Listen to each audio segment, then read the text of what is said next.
Developing now at 11, bracing for possibly the worst trouble since the 2020 riots. That's the reality for businesses across Seattle ahead of major protests planned for this weekend. Thanks for being with us here at 11. I'm Preston Phillips. This comes after we've seen already violence and major vandalism from anti-ICE protests this week.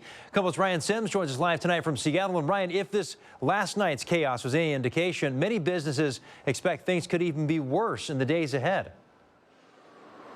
And Preston, because of that, they are already calling for total prosecutions of anyone caught up in the unrest this weekend. Just watching the stuff in LA and in Seattle or any of the cities, the unrest is just, it's unacceptable. If it's like this now, what will it be coming up? It is the troubling question business owners like John McDermott keep asking. Doesn't matter what side of the aisle you're on, whether you're left or right. We have to somehow meet in the middle and make it work.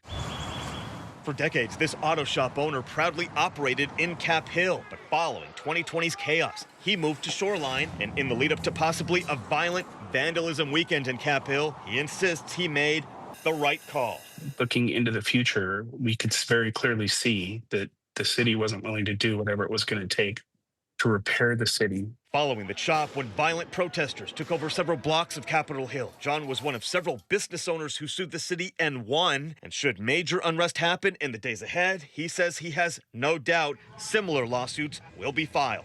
They're still having to pay for private security, which is something we as businesses and citizens, that's where our tax dollars are supposed to go. Following 2020, the city of Seattle paid at least $12 million to business owners impacted by the violence, a major price tag after major damage was done to Seattle's reputation. And again, that protest on Saturday expected to be just enormous. KOMO will be there, of course, and we'll have complete coverage. Come to you live from Seattle tonight. Ryan Sims, KOMO News. All right, thanks, Ryan. 8 people were placed in cuffs during last night's demonstrations after things turned violent. At least 2 were accused of assaulting officers, but all were released from jail today. It was a day of cleanup in downtown Seattle after protesters riddled federal buildings with damage and graffiti. The anti-ICE march quickly turned into a riot. This vandalism is just completely out of control. I get it. I'm angry too, but the vandalism doesn't serve any purpose. Last night was just a preview of what we could see nationwide on Saturday. The main event, dubbed the No King's Day protest, is set for nearly 2,000 locations across the U.S. And with tensions escalating, many wonder what will come next and if Washington state is ready. 2 protests in the last 2 days means this weekend will likely test officers again.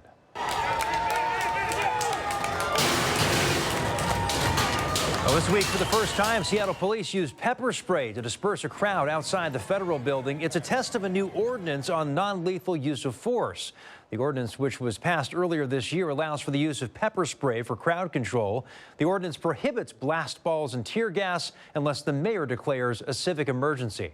We stand with you on fighting what we're seeing coming out of the Trump administration, but don't break the law. Don't throw things at people. As we watch how things play out in Los Angeles, the Seattle City Council's public safety chair believes the dynamic is different here in Seattle. A battalion of Marines is not needed. That's performative. But federal law enforcement doing its job under the law, that's different. Seattle Mayor Bruce Harrell addressed last night's protests on X, writing, quote, "Last night's protests remained largely peaceful, and I'm grateful for SPD officers who exercised professionalism to disperse the demonstration when violence occurred. While we are grateful to those who peacefully expressed their views, we will not tolerate violence and destruction." We are now on night 7 of the L.A. protests. Just a few hours ago, a federal appeals court temporarily blocked an order that directed President Trump to return control of the National Guard to Governor Gavin Newsom. The ruling came just hours after the federal judge's order was set to take effect at noon tomorrow. The order found that deployment violated both the 10th Amendment and exceeded Trump's authority as president. The court will hold a hearing on the matter next Tuesday, June 17th. Following days of nationwide anti-ICE protests, including demonstrations right here in Seattle, public officials in Washington state are speaking out. Governor Bob Ferguson is condemning President Trump's decision to deploy the National Guard to California, calling it illegal. Pierce County Sheriff Keith Swank has been vocal and is defending the president's move, calling it constitutional. Here's KOMO's Karina Vargas with what local residents are now saying. From California to Seattle, the protests against ICE and federal immigration enforcement have sparked a national debate. We have laws, and if you break them, you have to, back of the line. But the government shouldn't do this. They shouldn't do this. At the center of the debate is whether President Trump had the right to activate the National Guard in California without the state governor's consent. Here in Washington, Governor Bob Ferguson called it illegal and emphasized the right to protest, but urged Washingtonians to remain peaceful. He shares he expects local law enforcement to handle demonstrations professionally and without federal intervention. Some residents agree. I hope that our federal administration, as well as people across this country, really recognize the risks that people are putting themselves at. Meanwhile, Pierce County Sheriff Keith Swank responded to Governor Ferguson, saying the president has the right under the U.S. Constitution, and adds, quote, the Pierce County Sheriff's Office welcomes our federal law enforcement partners to assist us with keeping the peace. But Pierce County Executive Ryan Mello, who also opposes the Guard's deployment, criticized Swank's comments, saying, quote, actions and statements by elected leaders that escalate feelings of anger or fear are irresponsible and put everyone, protesters and uniformed personnel alike, at risk. Residents we spoke to say public officials need to put politics aside and come together for the safety of the communities. The governor, that's his right to say, and so is the sheriff's, but you have to work together, and you have to do the will of the people. With more protests expected in the coming days, some residents say they just hope to see peaceful protests in our communities. In Tacoma, Karina Vargas, KOMO News.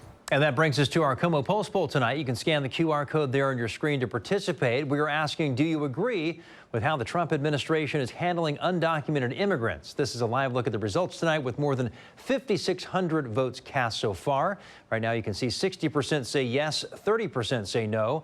Only 10% say somewhat if it's legal due process. Again, if you'd like to weigh in, just scan the QR code there on your screen. That'll take you directly to the story on KOMOnews.com. And stay with KOMO News for continuing coverage of the anti-ICE protests across the country, from here in Seattle to Los Angeles and the rest of the country. We'll stay on top of the latest developments right here on TV and online